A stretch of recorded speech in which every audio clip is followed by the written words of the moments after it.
Crocker, Member Rodriguez, Member Nguyen.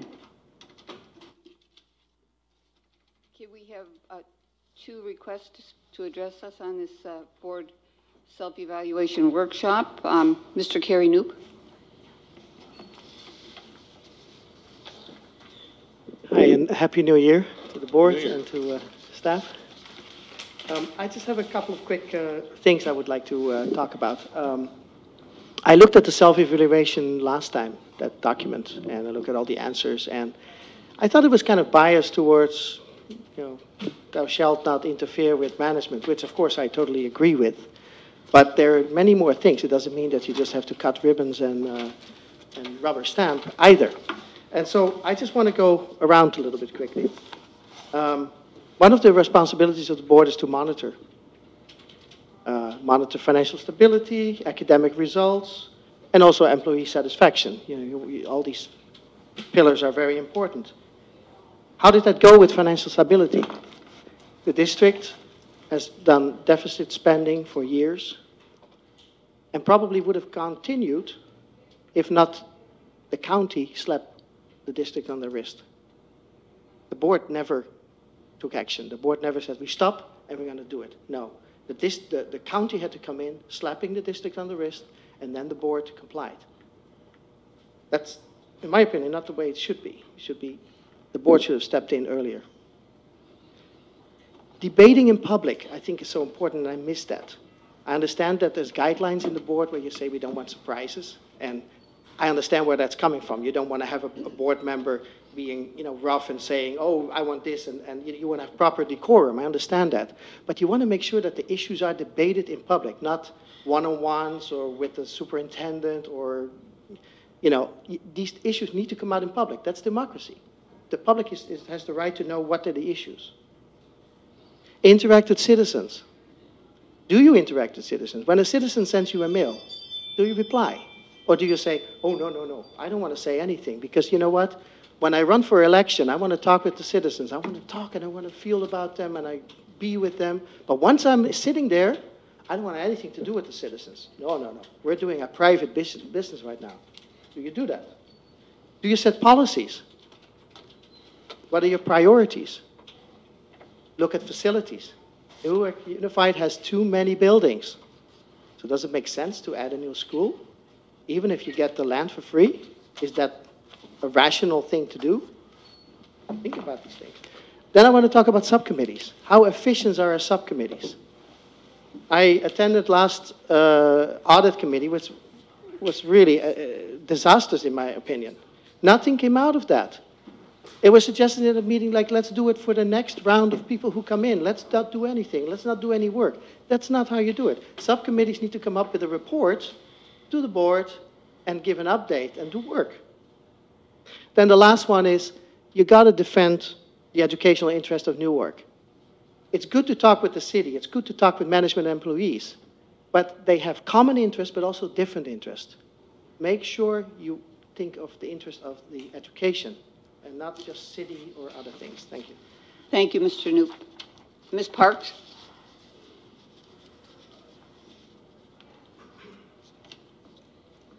That was really good, Carrie. Before you start your evaluation process, I wanted to remind the board you only exist to oversee the district, which only exists to educate the children in the community. Fancy programs and awards such as the AP recognition you received about 3 years ago mean very little when the high school offers 20 AP classes, yet only half of the students in those classes take the AP test, and only half of those taking the test pass. About 25% of the incoming freshman class don't graduate. Depending upon the academic area, only 25 to 45% of the students pass the state test. Around 20% of the high school students pass A to G classes.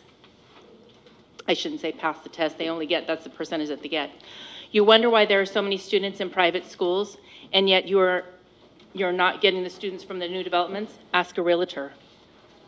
Buyers and renters look at school test scores. Until you get comparable test scores to Fremont, you are not going to generate a significant increase in ADA. A condensed version of Board Bylaw 9000 says that the board shall work with the superintendent to fulfill its major responsibilities, which include setting the direction for the district through a process that involves the community, parents, guardians, students, and staff in a focused and is focused on learning and achievement. Establishing an effective and efficient organizational structure for the district. Provide support to the superintendent and staff as they carry out the board's direction. Ensure accountability to the public for the performance of the district schools. Provide community leadership and advocacy on behalf of students, the district's educational program, and public education in order to build support within the local community and at the state and national levels. The board is authorized to establish and finance any programs or activities that is not in conflict with or inconsistent with preempted by the law. Have you done this? Have you even looked at what your bylaws say as far as how you're to conduct yourselves? Based on, in fact, some of the points that Carrie made, your financial responsibility, that, like I said, the test scores, I don't know that you've actually done that. And here's a condensed version that I put on one page that's out of that is your board bylaws. Thank you, Ms. Parks.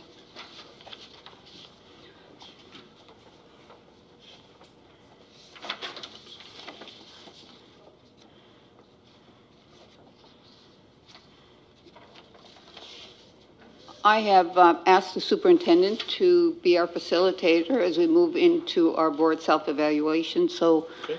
Mr. Superintendent, what would you like? I'd like to move down to the table so we could have a little more of a conversation in a work session.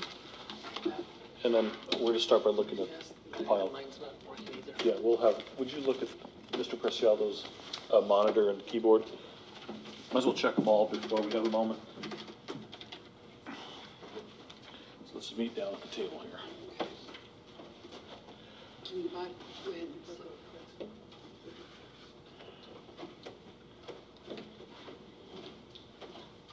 There is water in a sandwich if you want something. We have long. Yeah, okay. Long haul is up. Oh, I'm sorry. I was touching.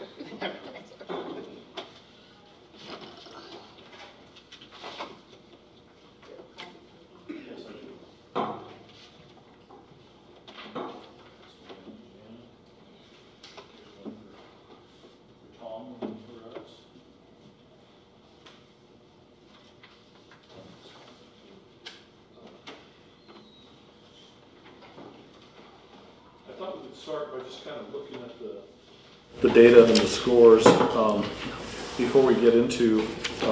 Excuse me, do we have copies for? I do have a few extra. I could make some more. Yeah, for our combined. visitors. Yeah. Would you mind, Chuck?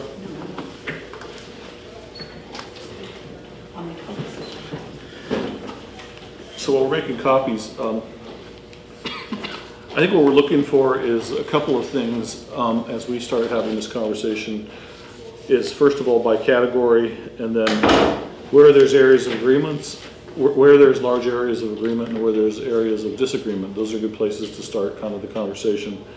But let me kind of explain to you how we created the code here for the document. So if you look at the first one, team building 1.1, 2 board members marked the rating. I'm sorry, 1 board member marked the rating as a 2, 3 board members marked it as a 4. And as a whole, you see where the board scored. So the tally marks are equal, you know, that's how many people thought that rating worked. There's only 4 of the evaluations. Yeah, we only have 4. I didn't have the 5th one, but we'll probably have that maybe when Tom comes.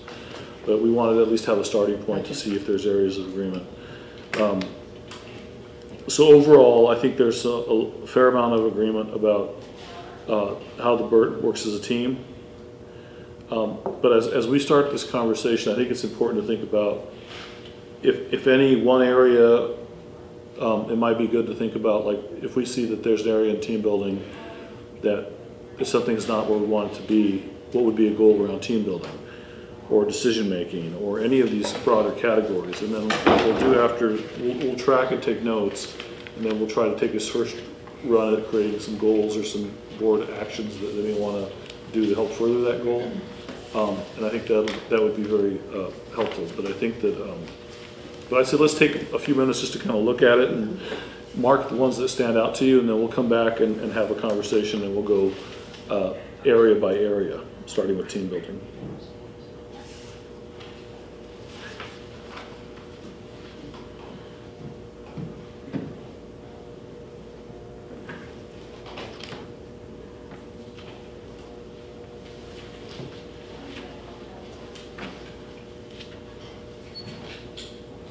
When we did this, when we're talking about individual trustee, we were talking about our own personal. Yes. So this was, we were judging ourselves. Yes. But that's the basis on which I did. Right. That's correct. Sure, if we were judging other people.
I do have your individual scores if you want those back, if that's helpful. If you'd like to have that as reference. Sometimes it helps to remember what you did.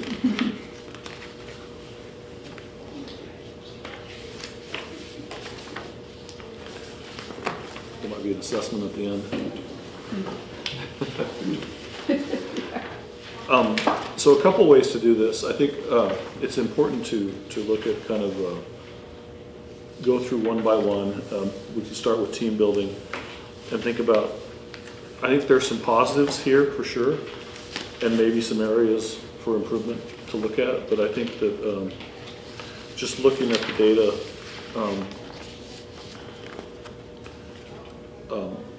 there's some real positives, I think, as far as, I think 1.1, I think by and large, you guys work as a team, as an example of something positive.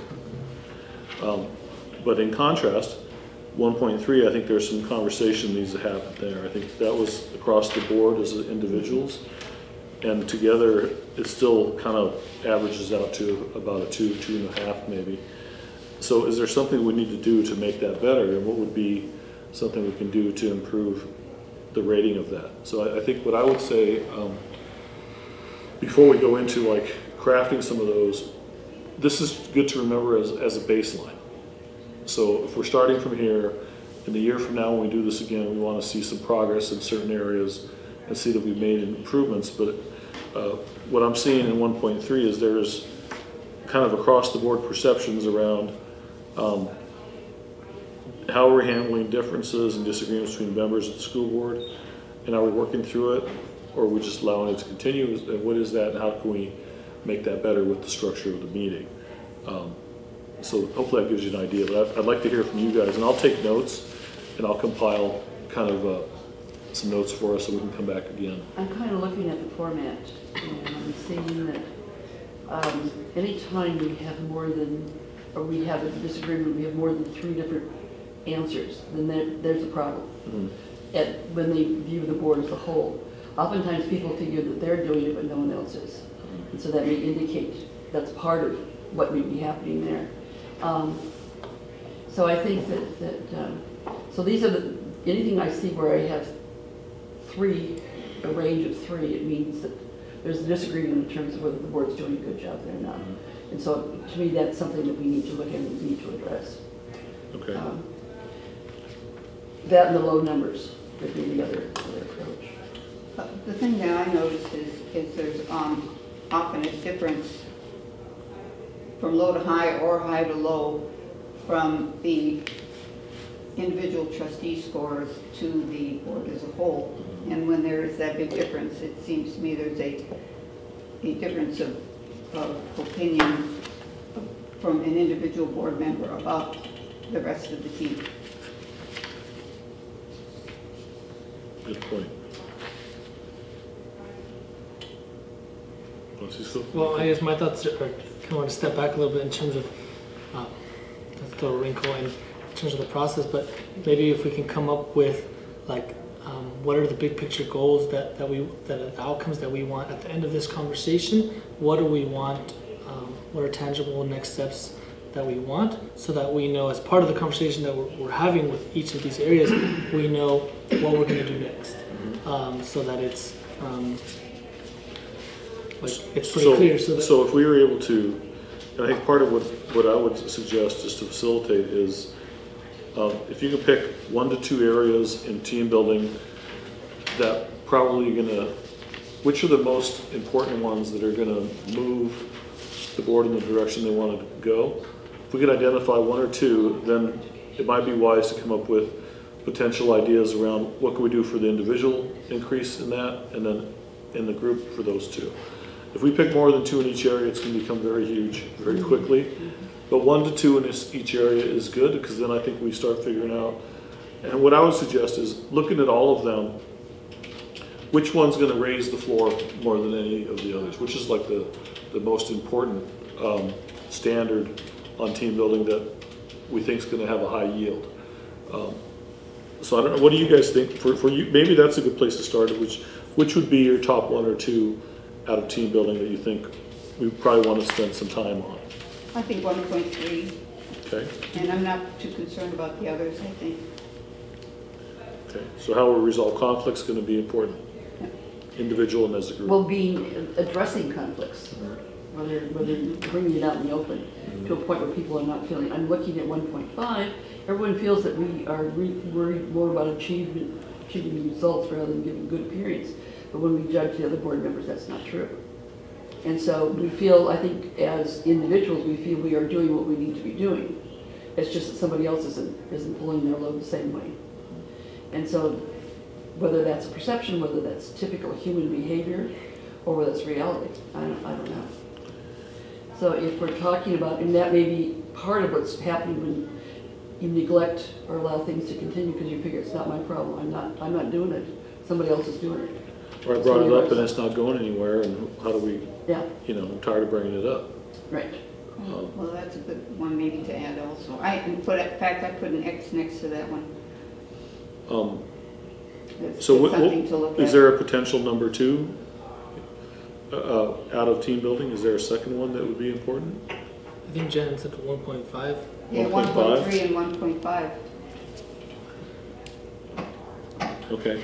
I almost feel that maybe we can kind of start the conversation around these, but like our overarching kind of framework, isn't like, oh, we're going to have a specific goal for 1.3, 1.5. It's like, out of team building, what is our specific goals and like how are we going to work together and develop as a team?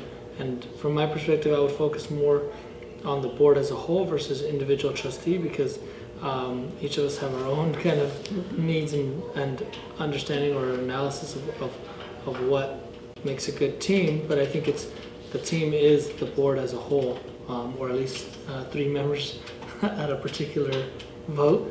4 out of 5 in this case. But so if we focus on from the team building specifically, so we can look at 1.3, 1.5, can mesh them together and be like, what is our plan for how we're going to move forward this year to be able to build on these things. Right. I think about 1.5 is, do we move forward on things we say are important? So if we're concerned about achieving results, we're going to want to move forward on things that we have said are important. And the things that we've said that are important, I think, is certainly fiscal stability and strategic planning. Those are 2 that stick out in my mind. So to me, if we pay lip service to some of those ideas that come forward but don't act on them, then we're not really working toward achieving results. Right. So part of what I'm hearing is relative to team building, it's almost how are we structuring meetings and the time together as a board, not only to stay focused, but also to resolve any disagreement or what was the other term, differences, so that things that are being neglected aren't neglected anymore. So how do we keep things from falling off the radar? And I know one of the things we talked about is just basic project progress monitoring. We went through the pain of making cuts. How do we know that we're going to be able to maintain those cuts, and how are we monitoring the budget monthly to know that we're on track? So I wrote down just the first idea was just how do we begin working as a more functional board team that also resolves disagreement and conflict and minimizes that in a way that everybody kind of doesn't have surprises and doesn't feel frustrated that their concerns aren't being heard or they're not being addressed appropriately. But I think we can wordsmith that a little bit more to be more of a statement of how we want to operate. Because I think ultimately it'd be nice to have something on each category that says, relative to the team building, this is really kind of what we're working on right now. Well, I was looking, I wrote down what is the plan to address differences, and so maybe our goal would be to create a plan to address. We have in our policy handbook what happens when people disagree. If you're not in the majority, you have to suck it up and you have to go along with the majority. I mean, that's essentially what it says. Right. 3 people do it. But it doesn't mean that the minority is not being heard. And my feeling is the minority is being heard. Well, is the minority being heard through omission? Is the minority being heard because the board doesn't act on whatever the minority or individual or minority number of board members wanted to have a conversation about? Is the frustration that comes between and among board members because there's no conversation about things that a board member may want to have a conversation about? And I think that comes down to setting up the calendar, and I think that also comes down to how to handle board requests. Once we're talking among ourselves, I think then if the majority of the board makes it clear they don't want to move on forward on something, or that they make a decision on something, then it's easy, I think, for the board member to accept it. But when there's no plan to even discuss it, that I think can be a source of frustration and conflict among board members. So your feeling is that there's a feeling that minority issues have not been heard, have not had a chance for a full discussion. Yeah, there have been many board requests that have never been addressed.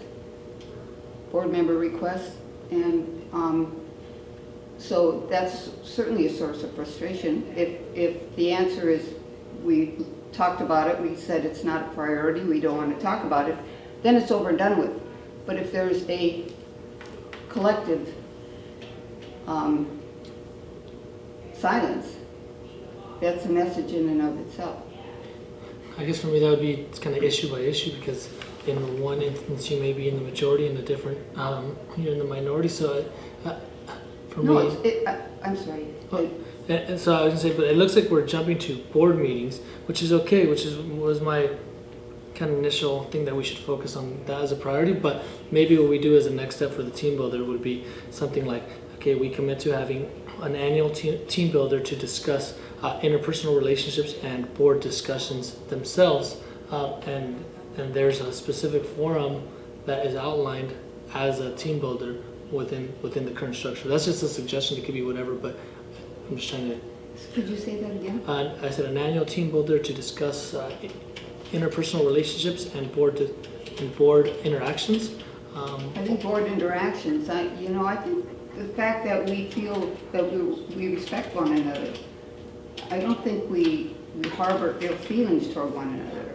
So I think it's board interactions that I think, out of what the two things you said. And this is a suggestion in terms of taking something tangible for the team builder, because I think, like with any team, like if you're not, we work together in these kind of formal settings, but we don't really have time to discuss, like, okay, how do you think through a specific project, or how do you project map something? Because of that might be what we want to receive on the other side of, like, here is the report of this particular program.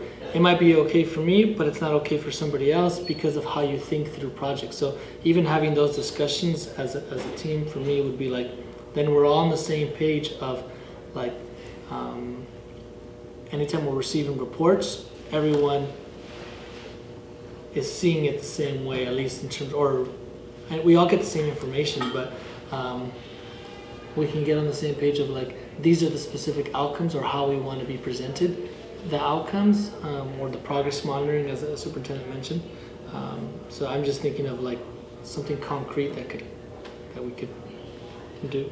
I see your concern is more a matter of bringing the discussion up, not what happens when we have the discussion. Yeah. Because I think when we have a discussion, I think we do well. I firmly feel that none of us feel hesitant to say something if there's something that we feel we need to say. So it's a matter of whether in truth an issue is addressed. So if maybe our goal needs to be around not the interpersonal relationships, because I feel that all board members respect all our board members. I really do. I think the problem is if there's an issue that is not being brought up, then what's the process to go through it? We have a finite time. And so all issues that may be our favorite issues may not have may not be fully addressed. Let me step out of facilitator role for a minute. One of the things that might help this that I would really appreciate is it's like, how do we get better at being a team? And I think part of that is spending time working on that. And I think from my perspective, something that might be something easy to do that might help solve a lot of this would be, can we commit to 4 retreats a year? And if we can map it out ahead of time, because that's one of the biggest challenges we have as a team, is getting this all together. That's really difficult. And if we can just say, okay, going forward, we want to identify 4 dates in the year that we're going to try to hold sacred to have a real board retreat, and then these can be kind of a starting point for us. I know we have a retreat mapped already for some of that, but I think that's part of it. And I think within that, I wrote down, besides team building and retreats, somewhere in there, I think there's room to develop some norms around conflict resolution. And one norm that that I've used that might be something for us to think about is, it's actually pretty simple, but it actually, if you're able to do it, it's very powerful, is no talking about someone without them in the room. Just if you gotta be direct with the person. I like that. No talking behind, That's- no that's talk, and marvelous. hey, if you wanna ask about Francisco, let's call him and get him in here. I know you're upset at him. I have a draft of some norms that might help, but it does help conflict resolution, and that builds trust, because then there's not speculation, there's not rumors, they're not, you know. Not covering your tongue. I think especially in Newark, that's really important, because I think that, you know, there's that element of a small town that plays into that. But I think that, I just feel that, like, if I were coaching you guys as a facilitator, I'd say, well, how often do you spend time working together as a team? And if we can Okay, nail down some dates, that's a real tangible thing that I think will show benefit for all of the organization. I would like to underline this, to say that I dislike sitting around and talking about process all the time. Sorry, let's do something. Right. And then work out the processes we're doing. Right. So if there's an issue, it may be graduation rates. That may be a retreat. Right. And then we manipulate and work out how we work out together as Right. part of that process of taking something that's concrete and something that we need to address as an issue. Right. So if you have 4 retreats, which I'm fine for, what you do, you have a major, this retreat is going to be graduation. What's happening at the high school, graduation classes, this kind of thing. And then whatever we do around that, then you build how you talk with something that's really concrete. We can come up with something that's good. I just know the sooner we can get things calendared, the more likely it is that we can spend time. And I think even going back to, I know there was a model for a while where one of the retreats would be paired with CSBA. Where you'd go out early to CSBA, you'd have a day before the conference started together. It doesn't have to be that, but I think that just mapping that out would help. For me, I think that's what, out of this, and I think to stay within the protocol, the team building piece I'm hearing the loudest is really, we need time to work on it, and we need kind of a norms and protocol around how we're going to resolve conflict and disagreement that we were all willing to agree on and adhere to. And I gave the one example. I think that's a good starting point for that. And I could start crafting some language around that, so I don't want to spend all the time talking about team buildings. I think, and if I were to say like the 1.5 can be addressed as we get into running board meetings and some of those pieces, I think that can be captured in how we monitor and progress monitored. I think we're going to catch that somewhere else in our conversation today. But if you guys are okay with moving to decision making, I've kind of captured the idea of, is that an okay idea to put in front of you? Is, are we willing to commit to 4 dates a year for a full day retreat as a board? And I know it's hard, but What's considered a full day? or whatever, Like half 6 day, hours in the something. morning or whatever it might be. I think it should be at least 4 to 5 hours if we can, at minimum. A full day is great, or maybe there's a combination. Maybe sometimes a year we do a half day, and sometimes a year we do a full day. I think that keeps us on as a team, and I would suggest quarterly, some kind of quarterly structure, because every time of year we have different topics that we're looking at. Sure. I think, your schedule is impacted as well as Tom's. Now, I know in Tom's case, you wouldn't necessarily take advantage of it, but I remember from Janice Schaefer being on the board, there's some kind of an ed code. Do you remember that, Jan? That But says, that's for a teacher in a situation. I don't think it works for administrators. oh, probably doesn't. Yeah, because in other words, the school district would pay for the substitute, and that was fine, because then the teacher could be released to do the things they need to do. Yeah. I'm not sure administrators have the same kind of thing, because you can be on campus or off campus as a principal or someone in the district office. I don't think there is that need. The problem is, as a principal of a high school, it's the worst job. I'm sorry, it's the most involved job in the whole school district, and as a result, you have responsibilities that you cannot always predict. Yeah. Okay. So anyway, it's, Well, but I mean, I'm on a similar boat, Right. and on the fact that like anytime, like I just have to take time off early, whatever, which is okay. It's just it's hard to map out when things pop up, and then the weekends I'm trying to make them sacred, because then in terms of the family, right? So that's where I'm trying to balance. But if we had like kind of 4 spots noted out that maybe 2 of them were within the time frame we have here, and then 2 of them were on the weekend, and we mapped it out, like then I would just make it happen, you know, something Right. like that. Like Yeah, that's fine. Yeah. It really comes down So to, that would be a compromise, Yeah. 2 during the week. And Like Tuesdays, before a Tuesdays meeting, are and the then- day of the meeting. And I might be more flexible on Friday to try to figure out like doing a whole half day on Friday more Right. regularly. So. Fridays work for me really Work for well. me too, so I don't know about, Yeah. you know, or Rick. so there is some interest in trying to figure Yeah. out, can we get 4 times a year to meet together with some, at least like a quarterly structure. Right. I think that's a good step in the direction. That's probably enough for team building for And right I- now. Yeah, except that I think in the past what's happened is we haven't met because we haven't been able to get 5 people to agree. Right. Is there ever a time or a room when we say, okay, if we can't get 5, we'll go with 4?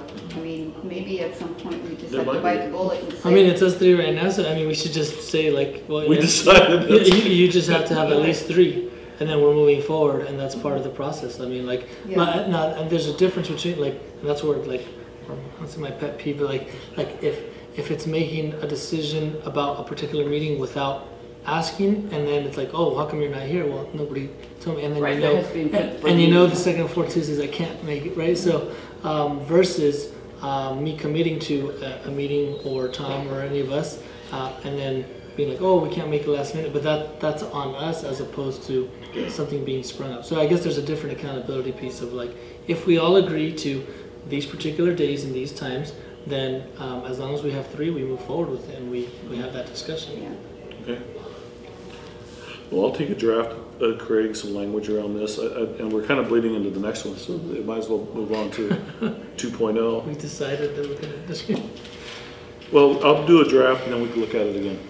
And I'll send it out to you guys. What stands out in decision making? Is there areas there that we, I had asterisked 2.2 and 2.4. Well, 2.2. Kind of stood out for me. I'm surprised at the evaluation of the board as a whole. I truly am. The fact that 2 people felt that it was a 3. That concerns me because they know something I don't know in terms of confidentiality. I probably put a 3, and it's because of direct knowledge of something not being. Kept confidential. So I think to adjust that one, because it's, I It's mean, basic. it exactly, it would be, Basic. it could be as simple as having the attorney write a memo and send it out to all of us, say, when you are in closed session and information is confidential, you cannot disclose it. And if you do, you will be held personally, it'll be outside the scope of your, And I think that if there is, But let me hold you for a minute because I want to make sure I'm honoring some of the protocol. So you kind of gave, is there your top 1 or 2, and I'd like to go for around each of you. And for decision making, which were the 1 or 2 that resonated with you the most? Let's go around the table with that. Then we'll come back to this conversation.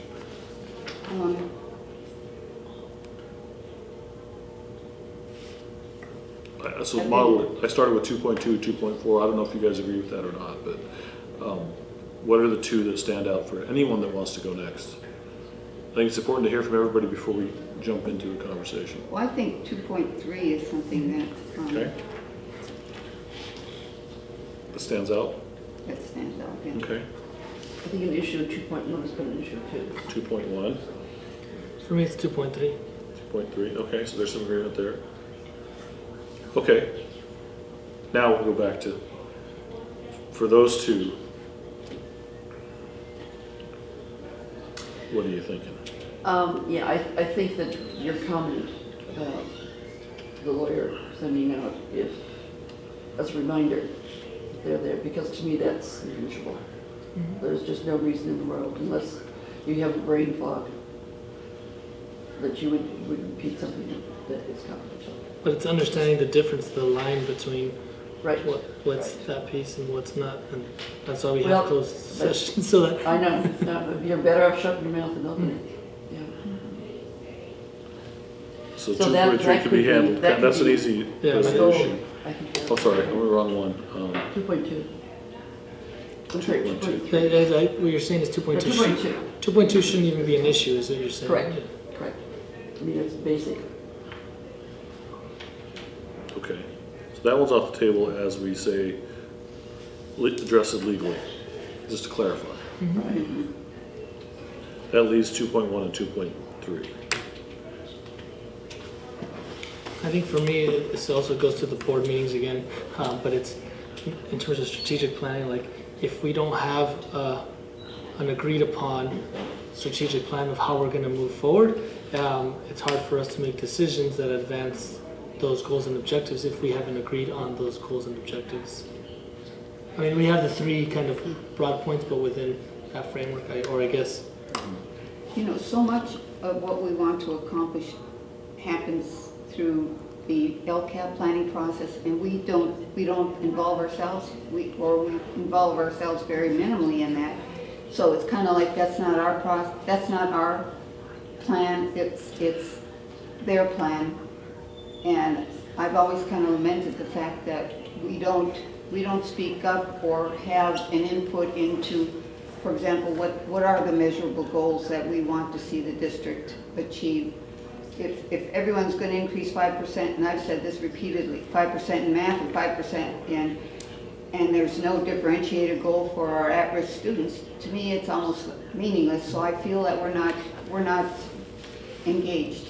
And if we're not engaged, we're not making decisions that impact.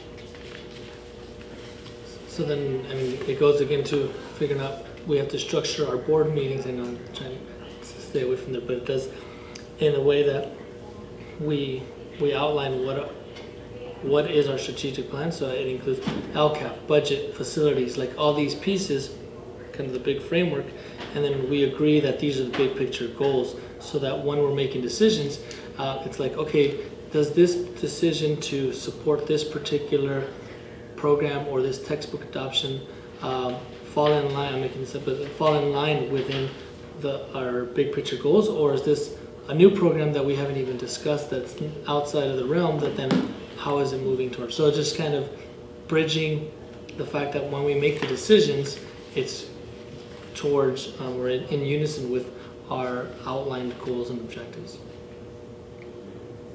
And maybe it's as simple as decisions that are brought to us or suggestions aren't tied for our discussion purposes to what the goals are and how the decision that we're being asked to make fits with forwarding that goal. Does that make sense? No, it makes sense. Yeah. So part of it, this 2.3 really begs the question of, do we have measurable goals to start with and work backwards from there? I think that's kind of the first step of what I think the desire was in the strategic plan, and even part of my evaluation process is let's get really clear about what are the deliverables in the sense of 6 months, 12 months, 18 months, 2 years. How do we want to look at those deliverables? Get your copy. Hi, Tom. You've got to have them. Oh, have you? Okay.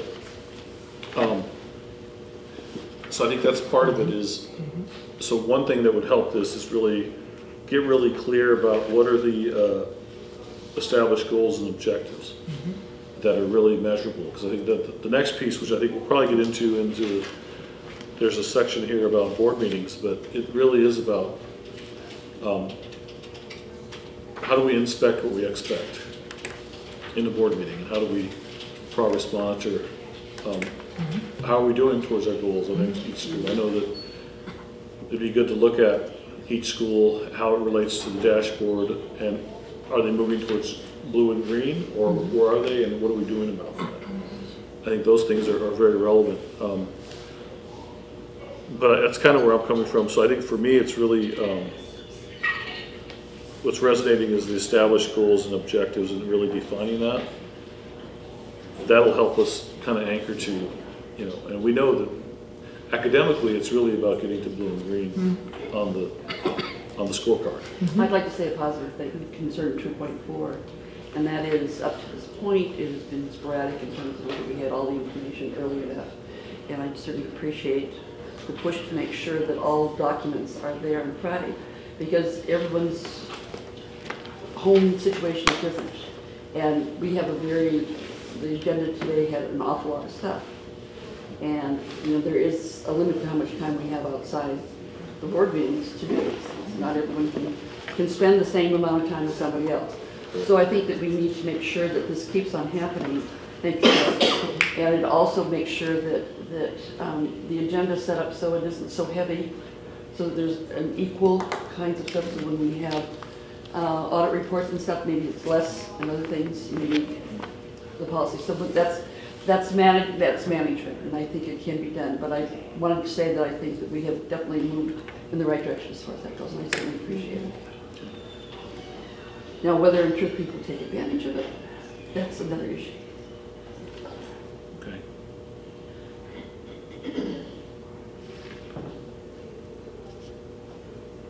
I think that definitely, tying them together, the team building one, that one definitely helps support the idea of, like, if you have differences and disagreements, so it's like, well, if you look at the specific kind of data thoroughly, then it's like maybe that's the miscommunication, or maybe that's could be a potential disagreement.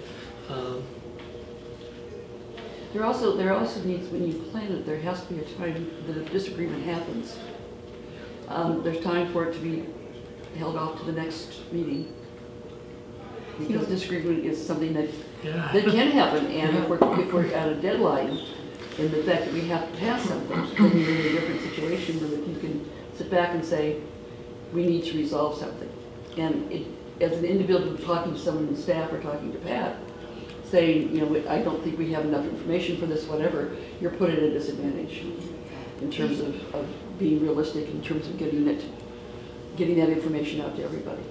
One of the best practices of other districts is that they never bring a major decision to the board at just one meeting. It's the first, there's always a first and second reading. So the first meeting is for discussion purposes, so everyone can ask their questions, get their views out, and then it's at the next meeting that, you know, and then they can sleep on it. The board members can sleep on it for a couple weeks. And get input from the community. And get input from the community and everything. I just think sometimes it's like the Russian, I like to get specific, but the whole merger was brought to us almost quickly and overnight, and you know, a workshop one time and then make the decision the next time without us really having a chance to think about it and get input about it. So especially with complex things like the merger and putting a budget together for the bond. Or you're talking about Birch Grove, not Russian. Russian money. Oh, the Birch Grove merger is one, and the Russian money budget was another. Those are two big things that were, in my mind, really given to us in a very hurried fashion before your time, Pat. Let me kind of read back to you what I'm hearing so far is there's an interest in doing some goal setting with metrics, looking at structures for progress monitoring, folding in the LCAP planning process, getting to some agreement on strategic plan, and this idea of when we can, let's take our time on big ticket items, and if it takes 2 meetings, we queue it up in one and then maybe decide at the second one so that there's plenty of time to process the volume of information.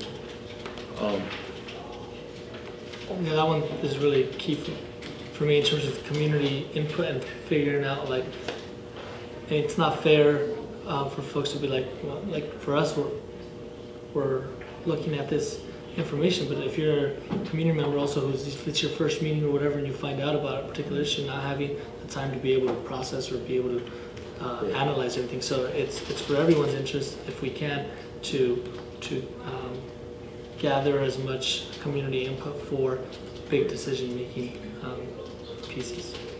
Okay, I'll add that.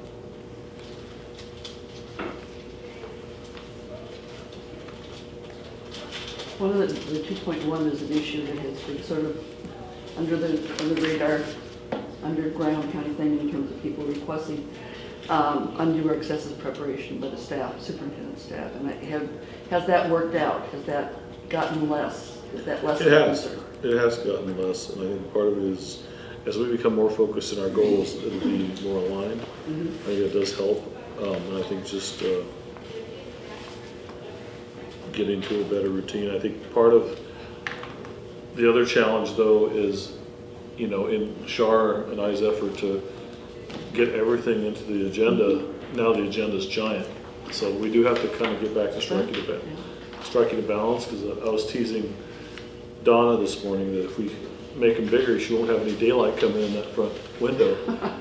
But the good news is we've been able to hold the line. If it's not ready, it's not going in, it's not going on the agenda.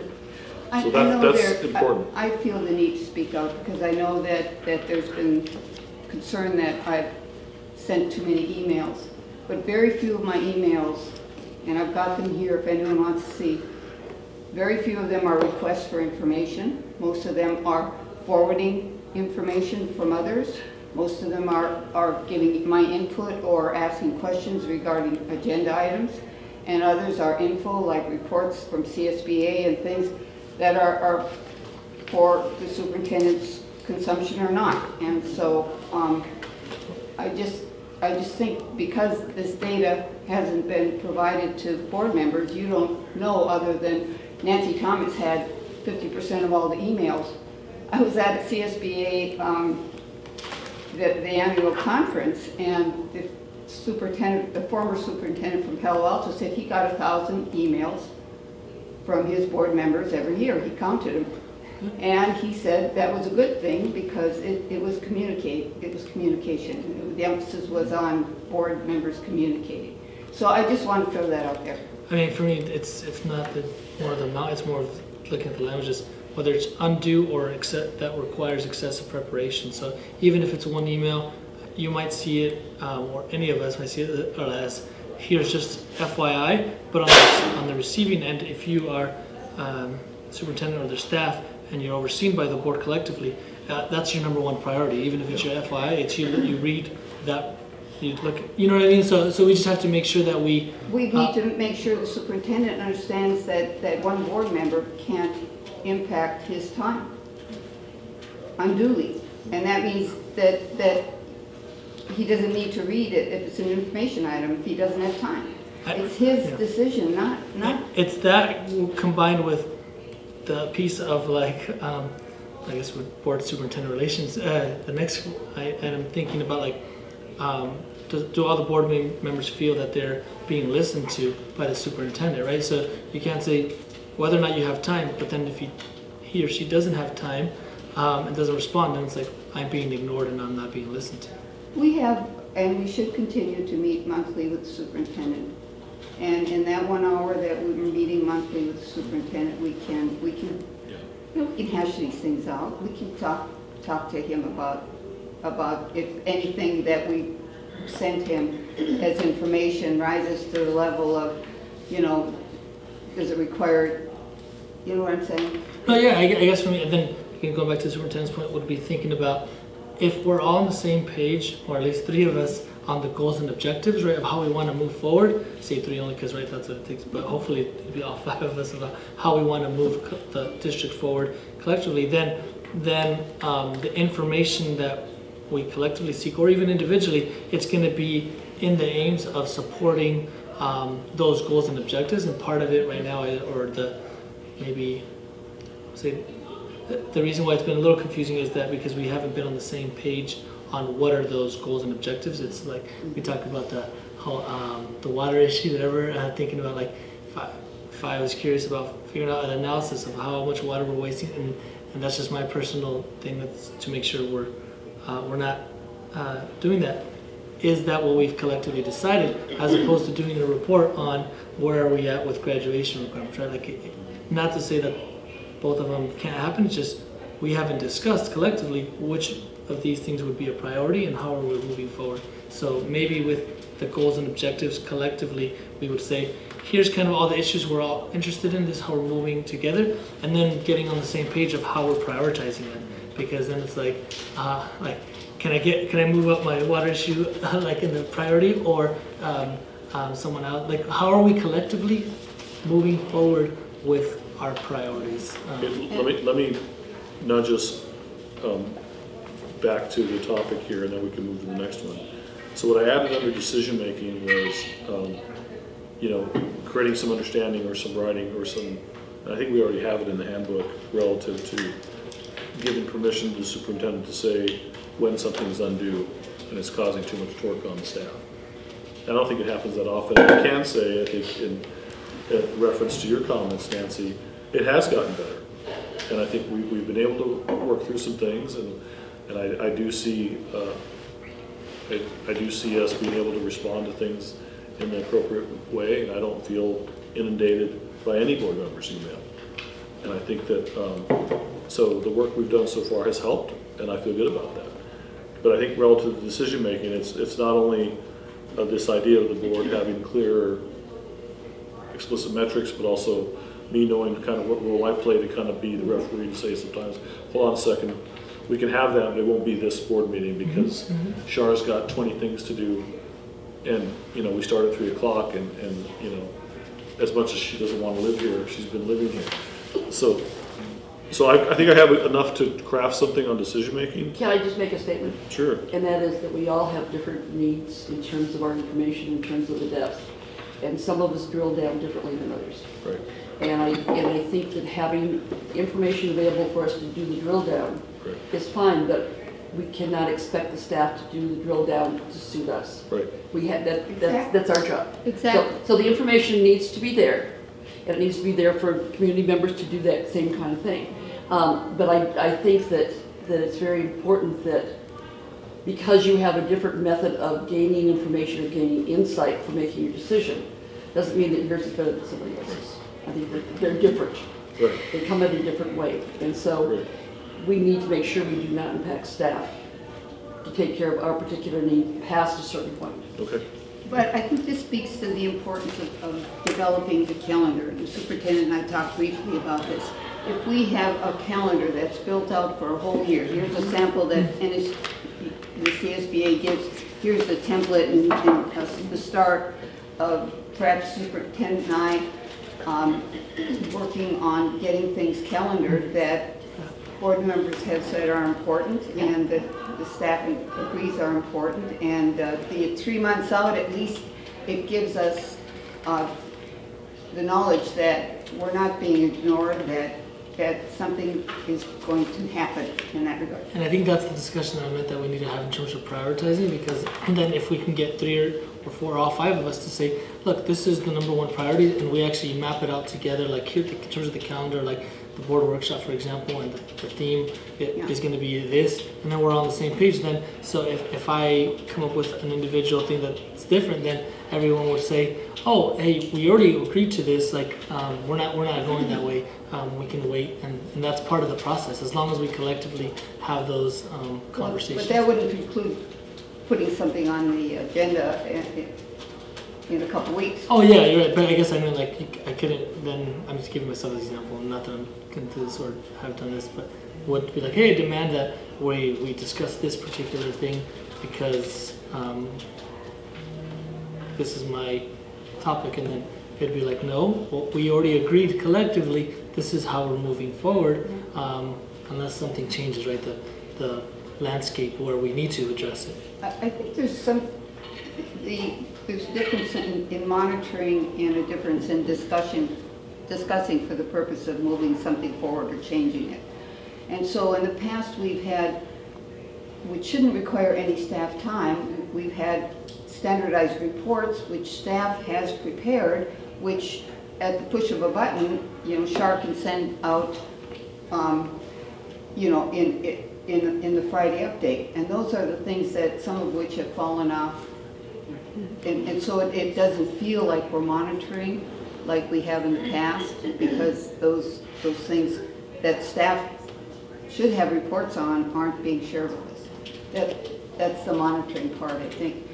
And then important things to monitor in public, I think, are like our student achievement scores, our progress on monitoring the budget, because we've been in trouble. If we weren't in trouble and staff was doing everything perfect every year, we wouldn't have to have monthly reports on the budget. The first and second interim would be all we would need to look at and approve the final budget. But because there are issues where things haven't, been deficit spending hasn't been contained in the past, it's raised the the issue to being monitored more frequently.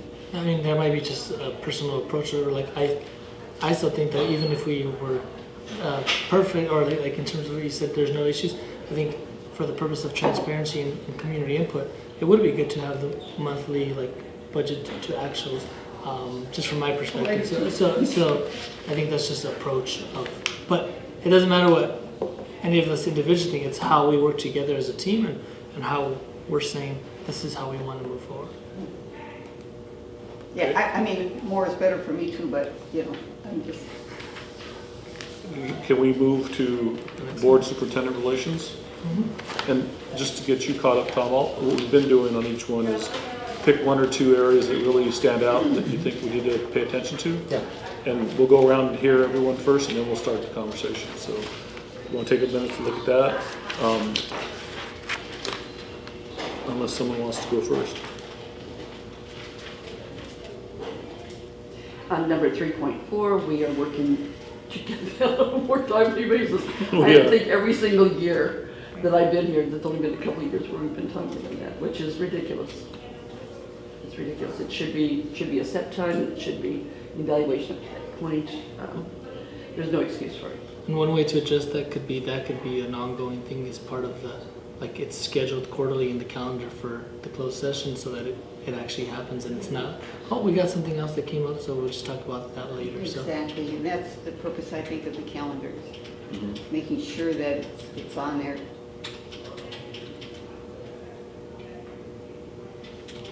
I think for me, 3.3 stands out because I know we're in the process of creating those goals, but the more like tangible goals that you've given me, as I said, what are the deliverables that you want to see before the end of this year, by mid-year next year, the end of next year, 2 years from now? That's really helpful. For me, that's one that stood out, is just that explicit direction and strategic plan, even, if you will. I think that's part of it. Are you reading my writing? Well, that's what I'm, as you were saying. But that's important. And I think that helps with all the other things we've been talking about. It's the foundational piece is, what does the board majority say is the most important thing? And how do we monitor that? Well, I think 3.2 is the important thing there. As individual trustees, we get sort of a range. I think that we should have a 5 on that. There should be no reason not to have a 5. That's something that is controllable. And no gotchas. Right. And that's the purpose, I think, of forwarding information that we get from public. It's the purpose of our voicing our input thoughts on board agenda items or questions on board agenda items ahead of time. And if we want to repeat them for the benefit of the public at the meeting, well, you know, I think we've been good about doing that correctly, judiciously. Tom, did you have one that stood out for you under 3.0?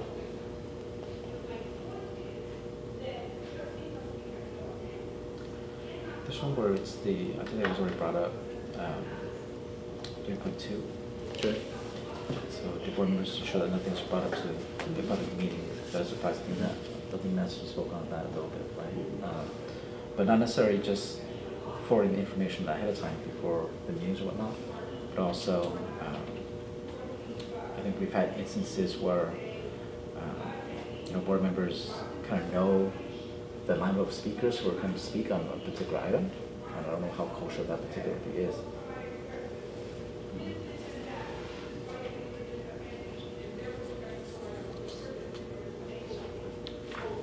Any thoughts or ideas on what might be an area of focus here besides, I mean, this is pretty straightforward. Sounds like what the interest is really around reinforcing the idea of no surprises and giving specific direction formally. Yeah, so my thoughts are 3.3 and 3.4. And they are, like you said, they're kind of together in terms of by us providing that direction, then it's when we're doing the evaluation, it's like, well, you were given that direction, so we're evaluating based off of that, and then that it happens in a formal manner. I guess formal and timely manner. And I think it would help to have what the superintendent is telling us he plans to do, which is to have maybe some intermediate goals and some success indicators, you know, numerical goals and timelines that you know, would guide him and would help us in monitoring whether we're making sufficient progress on the goals. Okay. And I think we're going to, in close, talk about that more, and I have some specific things for you here that'll help. So I feel pretty good about where we're going with this. And it really, what I wrote is really how will we evaluate based on district approved areas of focus and really clear deliverables that are kind of prioritized by the board. I mean, you may want me to do X, and you know it's going to take a year to do that. So let's not put it in the queue before the end of this year. Let's put it in the right sequence so that there's time to do that. So I think it's not just the metrics and the goals, but the due date, when's it due, so there's no surprises in that regard as well. And I think we'll be able to address some of that today in the evaluation conversation. Do you guys feel comfortable going to board meetings next? Any more comments on 3.0? Okay, let's go to the board meetings. This is kind of back to what you were talking about, so I know you've been waiting for this one. Yeah. So for me, it's 4.2. 4.2. Okay. Say more about that. Sure. So us having 30-minute conversations on consent agenda item, when it's on the consent agenda item, and it should be relatively straightforward, as opposed to having a 30-second conversation on a policy decision.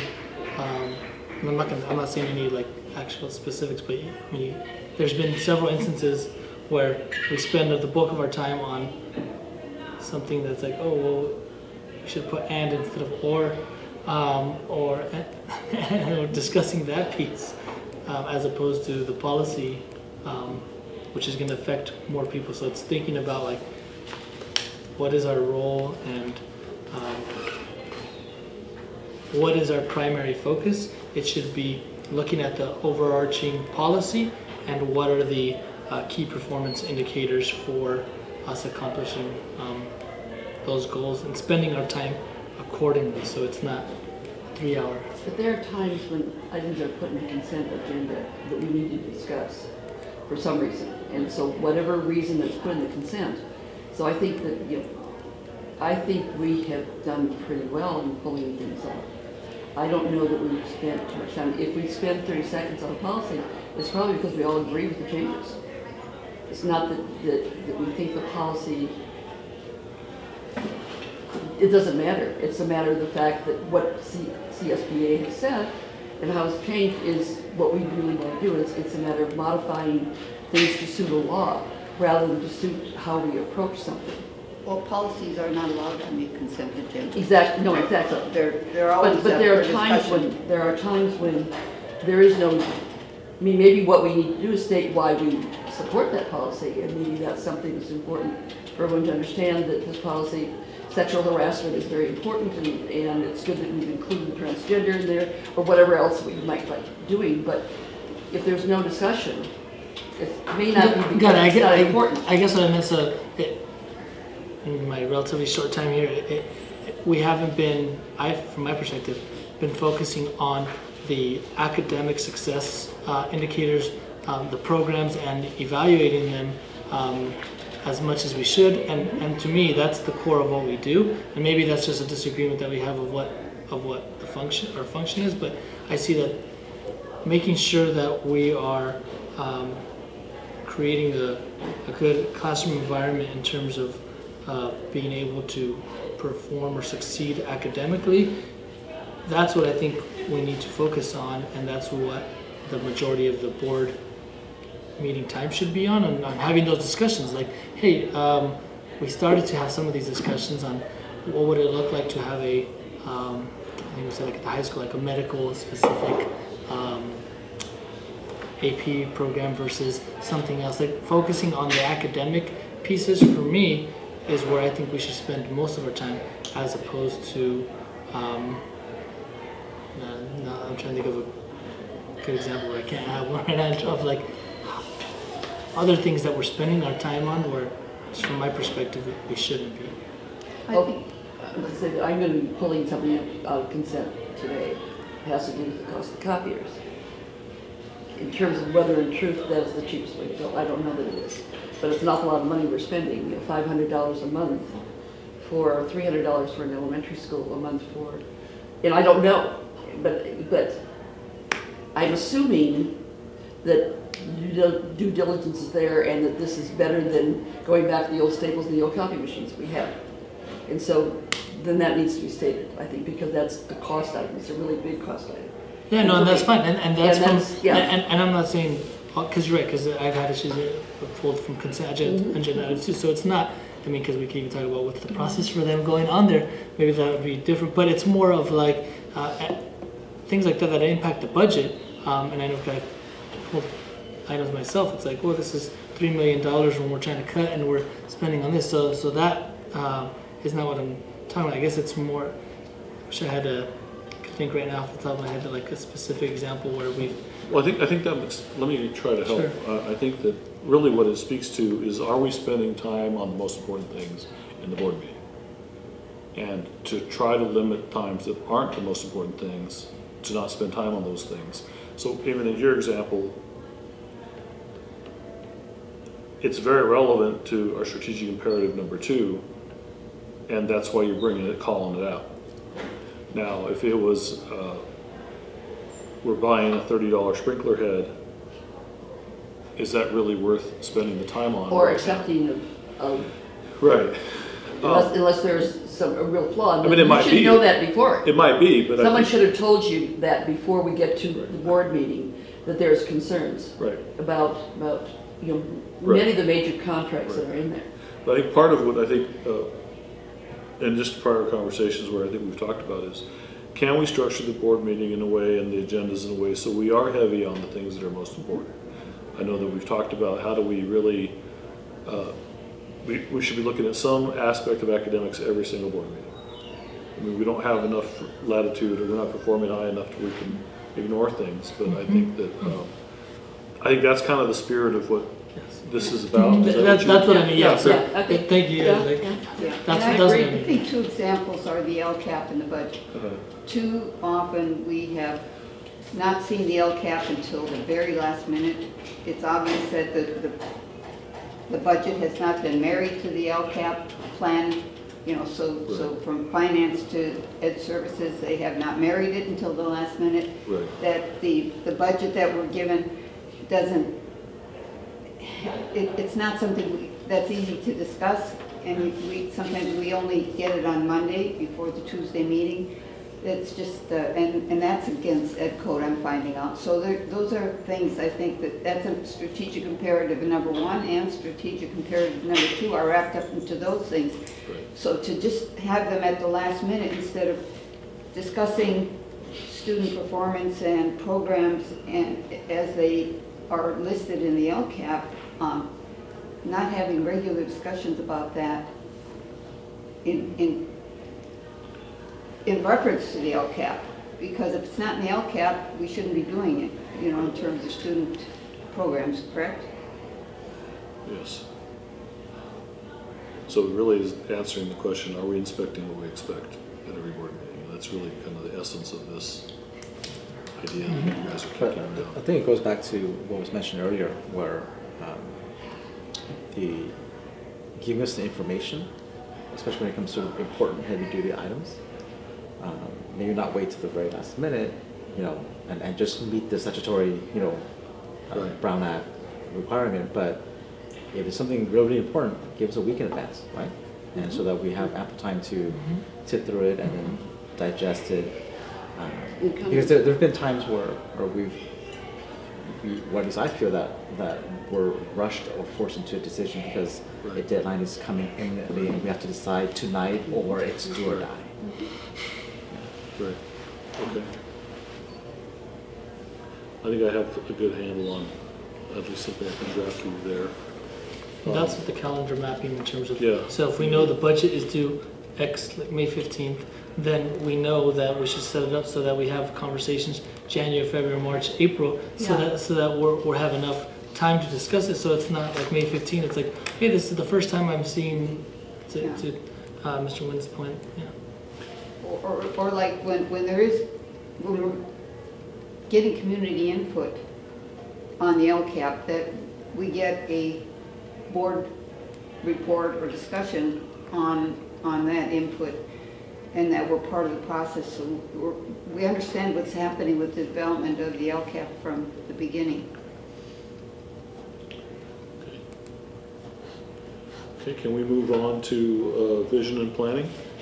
So it's kind of leading into what we were talking about. Which of the 5 series stand out to you guys? Which vision is that? It's on the top of page 4. It's sort of, Yeah, the heading is at the bottom of page 3. Oh, yeah, okay.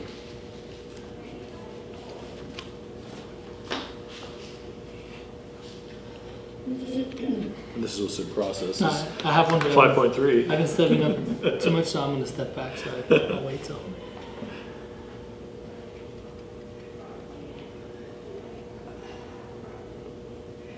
Yeah, 5.3 to me is the thing we need to really pay attention to.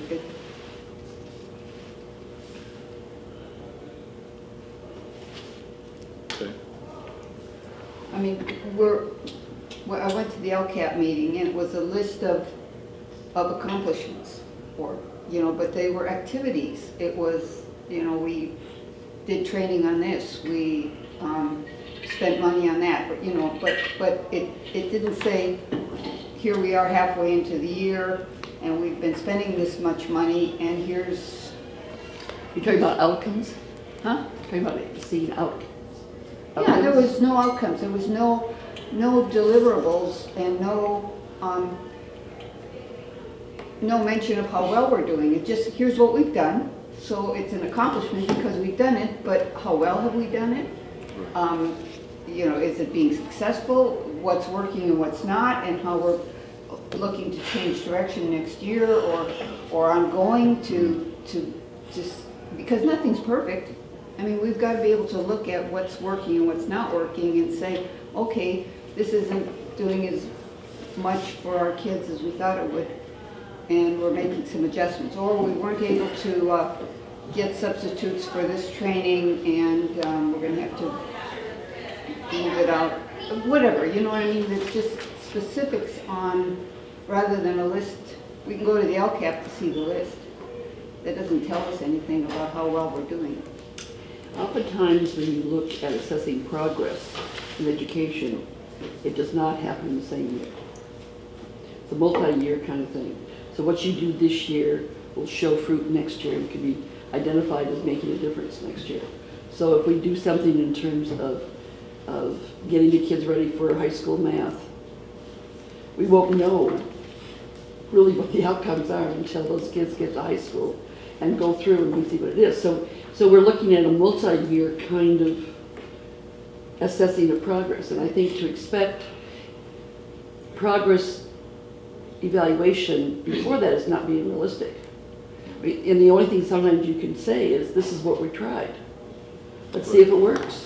Well, what is the success indicators, intermediate success indicators that would tell us that we're on track? Yeah, I don't know. So I think it could be a framework, kind of combining both. It would be like this: we develop a 2-year plan that the outcome is to get X amount of people at this level by the end of the 2nd year, and this is our plan to do that. And whether or not it's successful, like you're right, we can evaluate it and then we'll change it after the 2 years. But in the meantime, we're not going to wait like a year and a half and say, oh, well, we were supposed to have that extra course where we develop people, we didn't, so now we're behind. The measurable thing would be, this is the plan. Maybe it is those activities of saying, these are the activities because this is the goal. So here's the goal in 2 years, and we're going to do these classes or this specific enhancement at these levels, and then reporting back on whether or not they did those pieces. But all along, we should have indicators. So, for example, if we do a training, what did the people that went to that training, how effective did they feel it is? If we are doing a textbook adoption, what is the results and input from the people that are piloting the material? Those kind of benchmarks that give feedback. And what is our Ready testing telling us about the progress our kids are making? Those are all kind of measures that kind of it's a feedback loop that tells us if we're on the right track, rather than waiting a year and a half. So I think you should have qualitative and quantitative right. indicators of success. The only thing is I want to make sure we don't dive into is saying, oh, well, what did that teacher feel like in that particular training that they had? It's like that's not our prerogative, like at all, right? So we would say in terms of effectiveness, we're not looking at that type of data. What we would do is we would look at, okay, that if the outcome was for this group of students to progress towards this particular goal, then we could say the qualitative data would be like, did the educator feel that the training that they received helped support them towards that particular goal, right? That's not okay. Not any individual teacher, okay. But trends and overall. So, for example, one year we had in our LCAP that we would do the summer math academy, and then we found out, oh no, we didn't do that. Well, we need to know why we didn't do it, and why we diverted the money to something else. No, you're right. That would be a huge thing in terms of evaluation, but not, yeah. Okay. So I would say 5.2 because it's having the plan. 5.2, 5.3 is Yeah. kind of what I was hearing. Yeah. Because you need to have the plan in order to assess the progress. Well, I think part of the establishing the baseline is that now we've gone to the California dashboard. Mm-hmm. It's a little clearer to know that we really want, I mean, without knowing anything else, we want every school to start moving towards green and blue. Mm-hmm. And where are they not green and blue? What are we doing about it? Exactly. I mean, that's really kind of an oversimplification, but that's part of it. No, that's true. When we But talk the to other part of community this members, inside, that's exactly the annual plan is really something internal that we use to drive the calendar and drive where we're spending time. Mm-hmm. And that's the progress monitoring I'm hearing there. And really, this is the largest overarching theme that I've heard throughout is developing a really clear plan, executing it, and progress monitoring. That's really where we are right now, which makes sense that we've carved out some time to do that. So, okay. And just because I'm a nerd, 1.5, 2.3, 3.3, 4.2, 5.2, 5.3 are all around plan development. And they're all things you guys have brought up so far. Can we move to community leadership? There was one no at 6.5 I thought was interesting. But what resonates for you guys out of 6.0 community leadership category? Oh no, what do you mean? It just means Somebody who said no, we no haven't. instead of one. They said no instead of one. Which probably means no, we haven't funded it appropriately. No, we haven't. We haven't done it either. Right. I mean, we haven't done the free stuff. So community leadership, which standards stand out?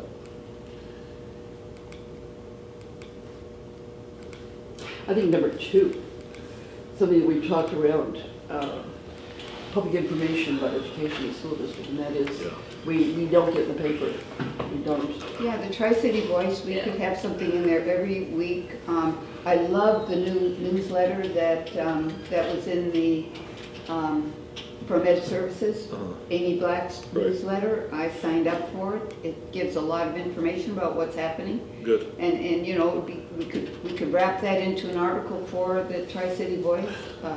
So just overall increasing communication is Yeah, key. yeah, it's stuff that she's communicating anyway. Why not communicate it more broadly to the community? Okay. I think for 6.4 would be for me, because accepting responsibility for adequate positions and programs within the community. Part of it is without having a plan or having, everyone has their own program or thing that they're pushing. So it's like, well, I'm supporting this. So it's like, we're not on the same page of what we're collectively working on. It's kind of hard to even be knowledgeable about the cohesive message that we should be sending out. Because if you look at our LCAP, it's you know, 5 different goal areas, and you know, how do we communicate cohesively to people in the community that we have a very good plan for moving forward and improving student achievement? You know, I think here a little bit of leadership from Pat would be helpful, and that is, what is the message we want to get out? I mean, it's like when you run for a board member and say you have your strong speech. Right. So we need to have it there. It needs to be consistent. And if people are bad-mouthing the district as a board member, that's a negative thing. It's a negative thing. Right. Social media. I mean, all those things come to mind. I mean, I've gotten so much recently negative comments from community members and city people, you know, it's just, they don't see what we're doing, they don't know what we're doing, and as a result, they don't think They we're dismiss. doing it. They dismiss us, They dismiss the board. you know, Yeah, because, dismiss the district. and yet the city puts their message out in their quarterly newsletter that goes to every. So one thing I think that to Pat's point earlier in terms of we're moving to green and blue everywhere is figuring out like Let's go aqua. like I think would be figuring out in terms of, okay, in comparable districts this is where we're at and this is our plan to move forward, or whatever the kind of the message you develop. Right. That Here's what we're doing for the red areas. Exactly. Here's the yellow. Yeah. Exactly. Or and it doesn't even have to be, we can do that detailed here. It's more thinking about how we're presenting to our district as a whole, because then we have different schools, right? It's like, oh, this one is, and this is blue, and this part is green, and then so figuring it out like that. We don't have to dive into that. We would just be, as a district, this is where we're at, and this is kind of where we're moving. And you know, we can't expect to say, compared to Fremont, you know, we want to compare ourselves to Fremont. We need to say, we have looked at similar districts and look at, we are excelling in these areas. And we're working, you know, with our parents and our community to make sure that our students are getting the support they need outside of school as well as in school. I don't know, you know, that kind of But even celebrating, there's a lot of things that are going right, and we haven't got that out either.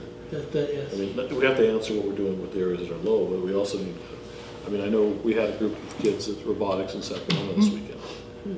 And that's something we should celebrate. I mean, those are important things, but right, the fact that going to nationals in terms of the rocketry Yeah. team, right? So figuring that out, it's like we're one of a handful of junior highs in the country that has a team or consistently over the last 2 years that has sent folks. And we're like those specific things, like having a message like that. This is what we're selling as. And I think that we need to do more in terms of where our graduates are going to school, what they're doing, what their graduate outcome is. I mean, we've got a lot of stars that are graduates, and they need to start speaking about what kind of education they got. And I think back 50 years to the education I got, and I can still tell you some important concepts that became part of my concept were due to what happened in a particular class on a particular day. I mean, I can relate to that because it was something that was just right for me at the time. And I think that we are educating the whole kid. We are not educating for just college. And I think that's a piece I think that we need to endorse the fact that we are looking at the whole child. That we are educating the whole child within the community as the community values. And I think I would take any of our students against anybody else in other school in terms of their ability to be around diversity, a whole number of areas. That doesn't mean we don't have some kids in jail and some other kids that are becoming lawyers, you know. Okay, that's pretty good. And that actually came up as a theme as well in my evaluation, but I've got some draft ideas for you guys to see for us as well. You know, I don't know that we can fund this community relations piece. I don't know if we've got the money for it. And that's we have to decide whether, because if we look at our board budget, you know, what is it that would give us the most bang for the buck?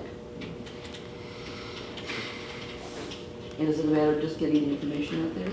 I don't know. And this is the piece that we have the conversation about the catch-22, that like if we don't reach out to people to let them know how good Newark is, then they're going to get the information from the community and say, oh, well, this is what I've heard. Or from the Or mouth. worse, from Facebook. Like, you're not at this level, so that's why I'm going somewhere else. But if we don't have a concerted effort to address this, say, no, like all of these kind of rumors, like here's the facts, this is where we're at, like so it might be worth in terms of the investment to say this, we're doing this to do a big media blitz and a media campaign because we know all the new folks who just moved in and they're going to get the information somewhere, and if we don't provide that, then they're going to get it somewhere else from outside entities.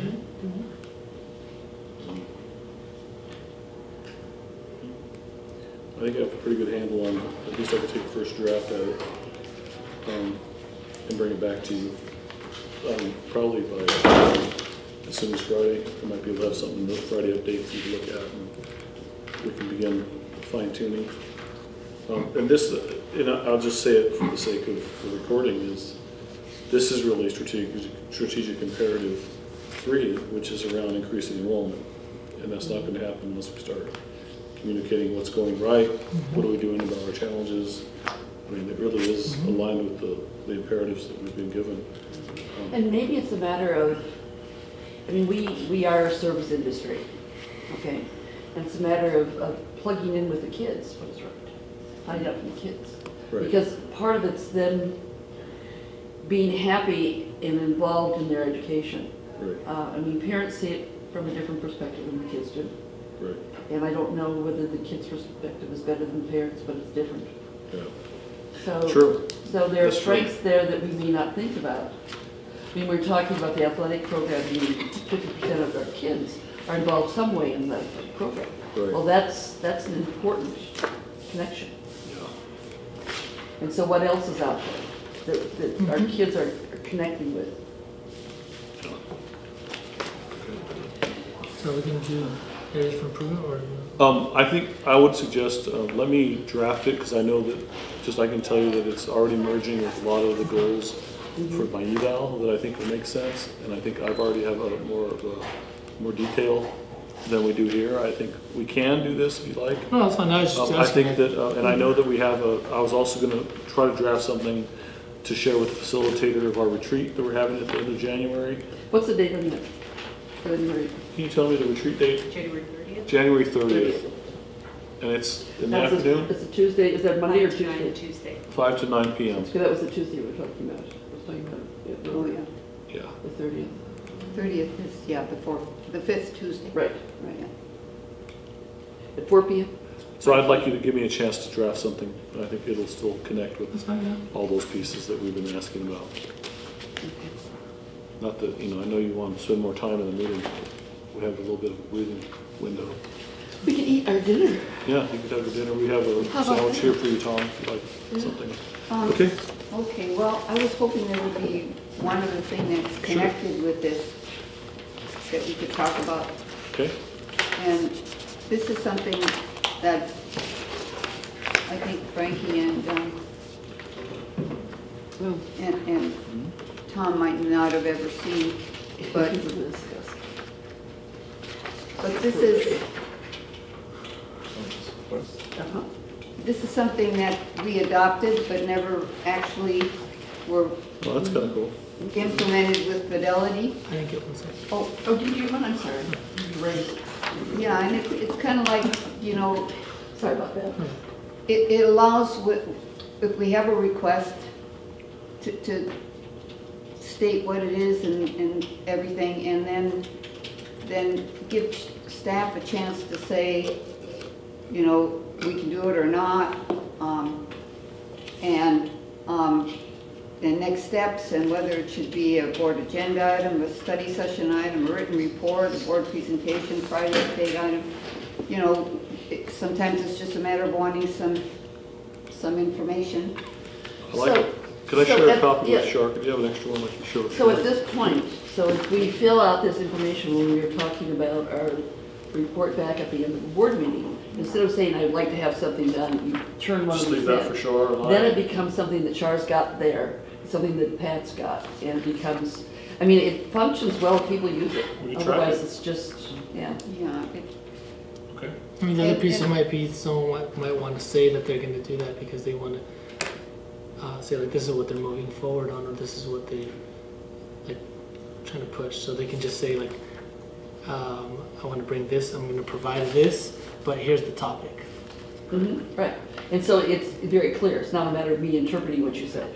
You're putting it down. Anytime you can write down your own. Then there's a negotiation with staff on if it's something very quick, something they already have, something they're willing to put on the agenda. You know, So if this becomes what the member does, then this is, all requests come this way. So it's not a matter of calling up Pat and saying, hey, by the way, I want something else. It comes on this form. So that if we have a tracking of what people are requesting that may take staff time, then there's a paper trail in terms of what people are requesting. Okay. So we need this in a Word doc if we're gonna. Yeah. I think, Yeah, I right, have it it should in- be I have a it in Word. template. You have You it can already. have it, I have it you can have it there, yeah. That's that would good. be I like it. No, we worked hard on it. I see the getting spot to this. put your credit card in case you want to find it. That's great. Thank you. So, can you email that, the? Yeah, to us? I'll email the form? the form. Yeah. Okay. So that concludes my portion then, President Thomas. Okay, if there's no other input, this study session is adjourned, and we will reconvene at 6 o'clock for closed session. Yes. It gives us a chance to run And there's home real some quick. sandwiches here. What do we got to do?